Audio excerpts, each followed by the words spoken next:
Going on YouTube today, I'm here to talk about who is the flyweight GOAT. We have a huge fight coming up at UFC 331, and I think it's about time that we really address the flyweight GOAT conversation and everything that kind of goes into it. I have this website that I made because I am more into the GOAT conversation than freaking Lucas Tracy, man. If you want to go to MMAGoatlist.com, that is my website breaking down how I would rank every single GOAT fighter, okay, how I would score each and every one of their fights, okay. I did a mathematical simulation of how this all works. This is your base scoring. If you want to have your own GOAT list, you can go do it on that website. But anyways, coming in at number 5, we have Henry Cejudo.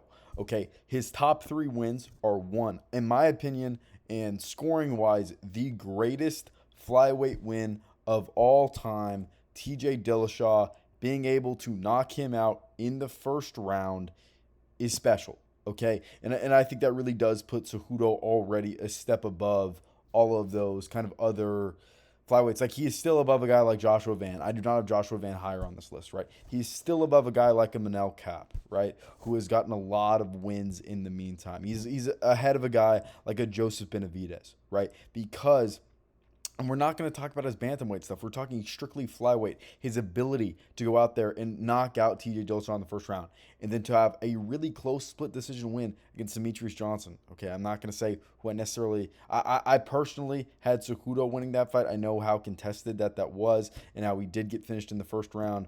He also got. But other than those two fights, his resume really kind of falls off a cliff drastically after those two. So for me, it's hard to put him any higher than 5, right? Because his third best win all time is Sergio Pettis, which, no way to Sergio Pettis, he is not like one of the greatest flyweights of all time, okay? But he does have probably 2 of the most elite wins on this list. And then his worst loss right now, obviously, is Demetrius Johnson losing in a first round knockout, is, especially while also, he wasn't necessarily peak Henry Cejudo. He was kind of still building into that later in his career, probably like 2019, 2018, 2020 is peak Cejudo. So I think that's why you don't necessarily, I don't count it as necessarily a peak version of Henry Cejudo. Bedtime doesn't have him. So if you want to, like you see in the center middle of the screen, you have Bedtime and Lucas Tracy. So Lucas Tracy, these are his rankings. And then Bedtime, he just said, is this person in his Mount Rushmore for each division? He did not put Henry Cejudo in his Mount Rushmore, and I wouldn't either. I don't think he's top 4 all time, but Lucas Tracy coming in at number 4. Next up, we have Brandon Moreno, right? Again, he has some solid wins. He's been around the block in flyweight, right? I feel like he's been the champ like a million times, all right, winning in all those wars with Figgy. So I unfortunately put the same Figgy fight twice, best slideshow maker on YouTube, but I think it would be Figgy's second and then 4th fight, right? Obviously, those were the 2 best performances. Those were the 2 that he won.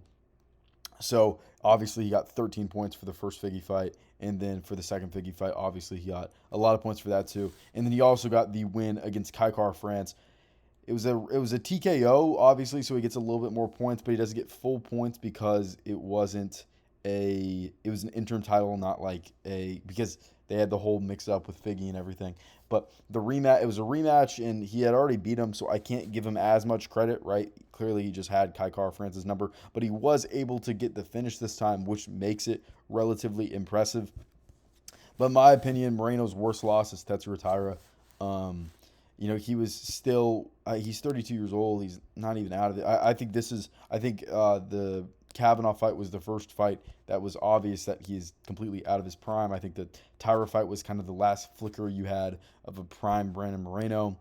And I think that if he continues to fight, he's only going to continue to hurt his all-time legacy. I think if he loses, if you look at the stats, it's like it is so close between 4, 5, 6, 7, all in the flyweight rankings, that if he even loses like one fight, he's going to fall down to 7 all time. So he all time for his resume needs to beat Joseph Morales, or Moreno's coming out of all of those like top 4, even top 3. If he wins, maybe he could be a top 3 flyweight of all time. But he has a lot on the line in his next couple fights if we're talking purely flyweight legacy. Obviously, it's slightly diminished because he's not in his peak anymore. But even just 1 or 2 points will go a long way talking about how good Brandon Moreno all time is in his legacy. He has those Figueroa wins. He has a Kai Car France title win. But man, you just can't go out so poorly to end your career. Like the Tyra loss was just rough, and I think it was an early stoppage, to be honest with you. And then the Kavanaugh win, which was honestly closer than a lot of people like to say. I'm myself honestly a pretty big Brandon Moreno fan. Would not hate to see him retire. I really hope that he wins his Noche UFC fight. But yeah, so Bedtime has him in the yes category, and Lucas Tracy has him fifth, and Henry Cejudo fourth. I can understand the argument, but I think we got to see how the rest of Brandon Moreno's career plays out all time. Third, we have Figgy. His top three wins all time is obviously the Alex Perez round one sub win in a title fight. To be able to get a first round submission is obviously super, super impressive. Next, you have Joseph Benavidez. He was already, but it was a title fight and it was a rematch. But I mean, he did get a round one submission, so I don't think that you can not give him props for that. Brandon Moreno, again, being able to beat him the third time, even though it was by decision, was one of Figgy's top three wins. I mean, clearly out of the three guys that we've talked about so far, he has the fullest top three wins that are all relatively pretty elite wins. But of course, that first Brandon Moreno loss, I'd probably say is his worst loss. He lost it in his peak, and getting submitted is not a good look for the guy. You know, he's absolutely.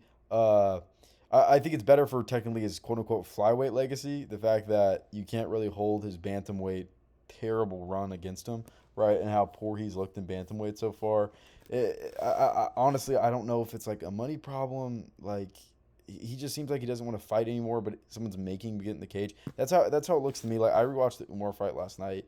It doesn't seem like he's really in it anymore to go win fights, which I don't know. I hope the best for Figgy, but you know, me and Lucas agree. He has him at 3. I have him at 3, and then Bedtime also has him on his Mount Rushmore. Yeah, so Figgy is top 3 flyweight of all time. I think most people wouldn't necessarily disagree with that.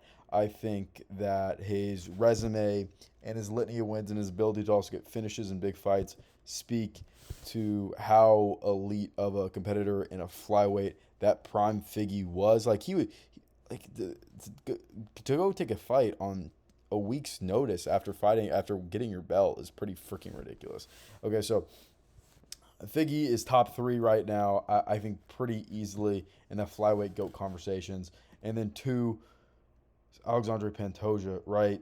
Bedtime has him in his, obviously. You simply don't have a flyweight Mount Rushmore without having Pantoja in it. Same thing with Lucas Tracy. He has him at 2. He has the Kai Car France win where he submitted him in the third round pretty easily, really showing, or his second or third round, where he showed really levels above the division. We were waiting for another true contender. Joshua Van that same night proved that he was going to be that contender. And then the Brandon Moreno title win the second time. Super, super elite fight. I think most people don't talk about how close that fight was. That was an absolute war. That was the last time I think you truly saw a prime Brandon Moreno. What I meant before with the Tetsuo retire, that was like the last time you even saw a flicker of prime Moreno. This was the last ever time you saw a prime Brandon Moreno was against Pantoja. And man, that was an absolute war of a fight. I got to rewatch that one back soon. That was just an elite fight. And then Steve Urseg again being able to get a win, but that was honestly a pretty thin challenger for Pantoja. I mean, the flyweight days when Pantoja got the belt were really weak. The Kaya Sakura win was pretty weak. I think a lot of people honestly overrate Pantoja's all-time resume. Like I'm sorry, but an Asakura, a Steve Urseg, a Kai Car France, and a Brandon Royval win are all very, very good wins. Don't get me wrong, but I mean, he was really only able to finish one of them, and that was Kai Car France, and that's why that was his quote unquote legacy win, right? Because he was able to get that finish. And his worst loss, he really doesn't have one. I just put Askar Askarov. I mean, Prime Pantoja came out about 33 years old. I could almost say that was like tadpole Pantoja, to be honest with you. Like Pantoja was really just getting his feet wet in the sport. I know it sounds crazy at 30 and at flyweight, but if you look at what he became in his prime, this was clearly just a building block into what he became later in his career. And coming in at number 1, obviously the flyweight GOAT, Demetrius Johnson. Best win against Henry Cejudo whenever he got the first round knockout, obviously. Kyoji Horiguchi, another elite win whenever he got the submission, and then Joseph Benavidez got the round one knockout. And his worst loss, like we talked about earlier, was his split decision against Henry Cejudo. You can go either way. I'm kind of on Team Henry, but you can go either way with that fight. I probably should rewatch that one to really give you a good. But DJ is still levels above everyone at flyweight. I think if we were to talk seriously about, okay, how can Pantoja necessarily become the flyweight goat, I think he has to win like 3 more fights. Like, I think he has a lot of work left to do if we're going to talk about seriously stripping Demetrius Johnson of his flyweight goat. He might be the goat of all the, like, he might be the strong, probably Jones, but no, Jones is definitely the strongest division goat. But if we're talking strictly division goats, he's probably the second strongest behind Jones at light heavyweight. And if we're just going to straight up look at the rankings for flyweight, we have Demetrius Johnson scoring 94 points, Pantoja scoring 67 points, and then Figgy scoring 34. So there's really just a clear gap from Figgy to Pantoja, and then an even larger gap from Pantoja to Demetrius Johnson. So like I said, I think Pantoja needs 3 dominant wins. Like, he would need to sub Van, he would need to sub Cop, he would need to